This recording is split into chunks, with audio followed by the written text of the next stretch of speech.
Back in 1988, Child's Play took me by complete surprise. I mean, if you'd have told me I'd have been entertained by a horror movie about a doll with a crimson mane terrorizing a 6-year-old boy, I probably would have hit you with a machete. But it showed up, showed out a little bit, and I was into it, as were a lot of horror fans back in that time frame. We were left clamoring for more. Now, we got more of that with the release of Child's Play 2 in 1990, but would this be more of the diabolical doll goodness that we were used to with the first one, or would this new franchise suffer an unfortunate sophomore slump? Let's find out.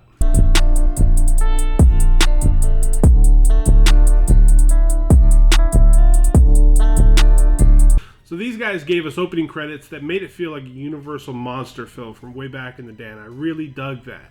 Then we focus in on an eyeball, and we wind up seeing a charred skull that belongs to our beloved friend to the end, Chucky, from the end of the first film, flame roasted and burnt to bits. And I couldn't help but wonder, why refurbish this thing at all? I mean, we see them strip it down to the metal skeleton, and that's really cool. But this thing has been connected with multiple homicides, and even if it's all nonsensical BS, just burn the goddamn thing. So we see a couple of corporate muckety mucks debating the PR nightmare that is their beloved cash cow being linked to such grisly, awful murders. The scene was a bummer because this is where we find out that Andy's mom is committed for psychiatric evaluation based on the fact that she insisted a little 2-foot ginger doll was killing all these folks.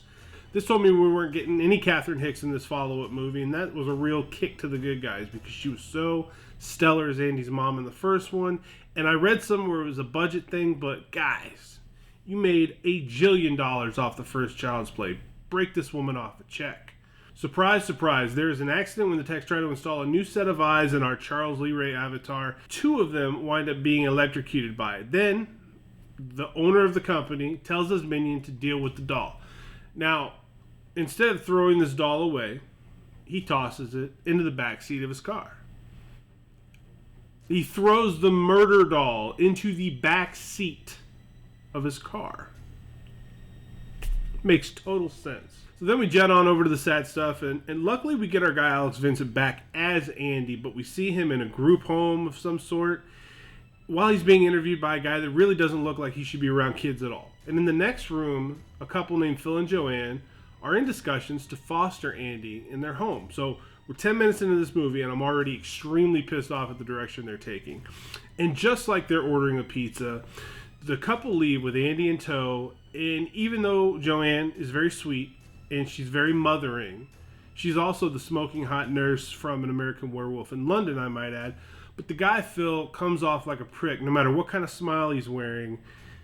We do get a glimpse of Andy's mom, though, because Andy's sitting in the backseat of this car with these essential strangers driving him to their strange home, and he pulls out a frame with a picture of him and his mother in it, and it just twists the knife that much more. So the fake folks, they do have a pretty good-sized house, and Andy cracks the slightest of smiles when he does see his new room and all the new toys in it. He's checking them out. He's getting a little excited for at least having some place to call his own because he's in a group home with a bunch of troubled kids.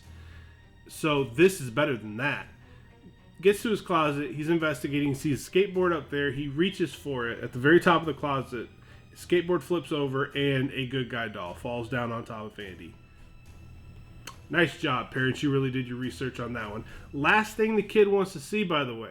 So this good guy's name is Tommy, and after he strongly makes his feelings known to Joanne about this doll, he moseys over to meet his foster sister. Is that a thing?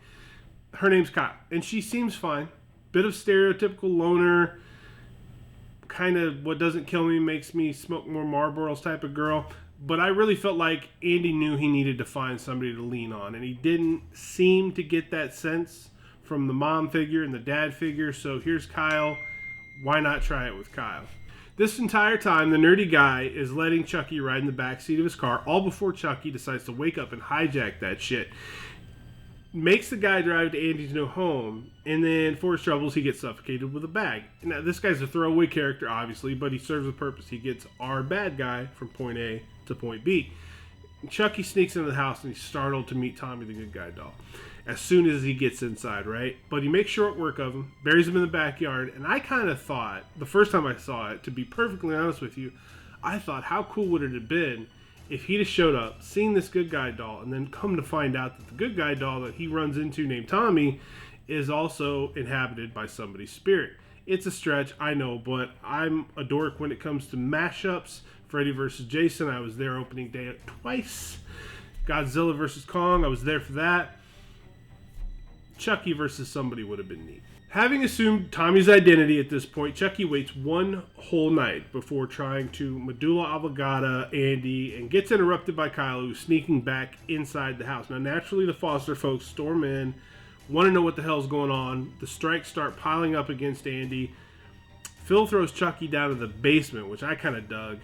And when the doll reaches up, he realizes his nose is bleeding. He's turning human again. Already. He's got to get on the gas.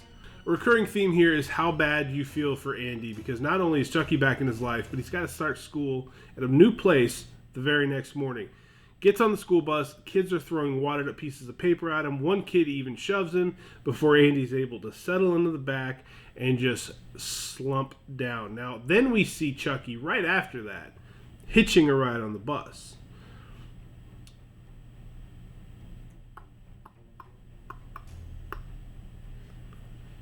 I forgot what I was going to say next. Now, the classroom that Andy settles into, the teacher there is instantly recognizable. She's also a big old bitch, and she does not give Andy much of a chance from the very get-go.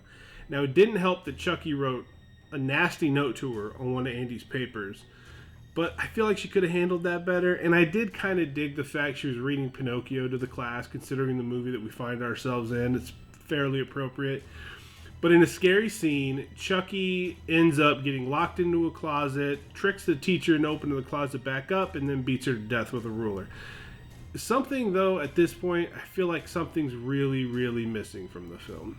Our fake parents are at their wits' end with Andy. They're just completely over it at this point. Kyle does a nice job of consoling him, but she's telling him all this fortune cookie type rhetoric like, what doesn't kill you makes you stronger, this is how I got to be where I am, it hardens you, blah, blah, blah. I mean, sure, she has no idea that the Lakeshore Strangler is currently trying to inhabit this little boy's body, but, solid advice nonetheless, Kyle. Now, Andy takes a stand. He's done running. He's done trying to explain it to adults to where they'll help him. He grabs an electric carving knife and he goes down to the basement where he last saw Chucky. Of course, Chucky's not laying there anymore, which is scary in and of itself, but this is the scene where Phil winds up dying because he comes downstairs to check on what Andy's doing, sees him with the carving knife, freaks out, and slowly descends the staircase before Chucky trips him with, I believe it's an umbrella or a cane, and his neck snaps. Now, this is where Joanne completely writes Andy off. She sees her husband dead, says, get him away from me, I don't want anything to do with him, and this is why and when Andy has to leave to go back to the Child Crisis Center. But he tells Kyle to be careful. He says, be careful, please. Chucky's still in the house. Okay. We'll see how that goes. So the climax of this film sort of salvaged it for me because Chucky winds up getting back a hold of Andy. And he leads him into a good guy manufacturing plant.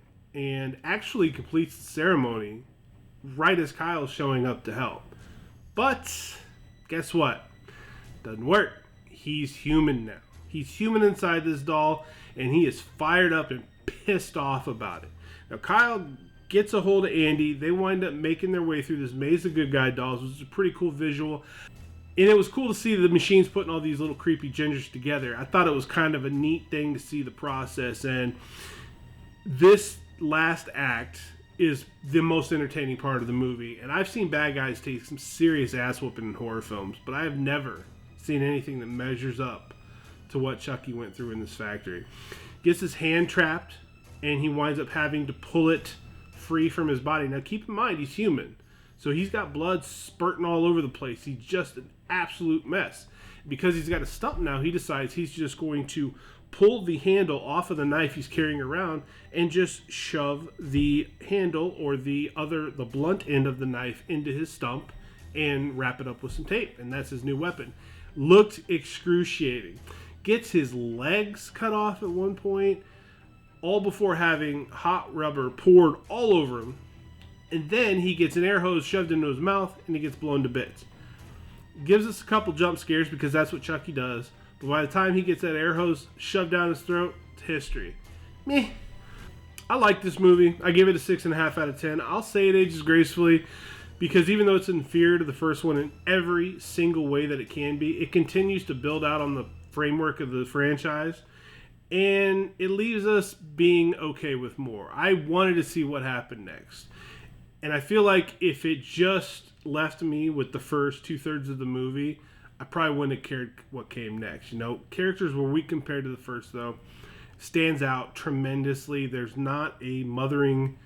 Joanne was fine, but there's not that connection, that bond, that sense of one can't do without the other that we had with Andy and his mom in the first movie.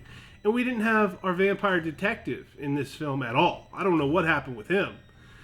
And I did read about the budget stuff, and I get it. You've got to work within a certain dollar amount because studios are cheap, and they want to take all of our money and give us as inferior of a product as they can. But if they'd have just come up off that wallet a little bit more, I think this could have been a whole lot more. Now, Brad Dourif, tremendous as Chucky as always. He's great in everything, and he's coming into his own with this character. You know, the wisecracks are getting better. The look is terrifying. And the set pieces were cool. The school was cool. The factory was fantastic.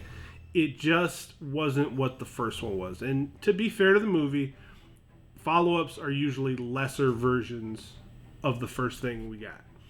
And that's what we got here. Good movie. Nothing great. This is Aging Gracefully. I'm Matthew Essex. If you want to hear about Child's Play 3, it's easier if you subscribe.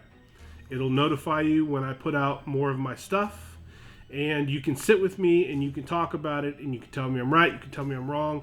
Please put something in the comments one way or the other. I love reading them. I try to respond to them as best I can. I really enjoy doing this and I appreciate the fact that you guys come and check it out from time to time. So with that being said, I'll see everybody on the other side.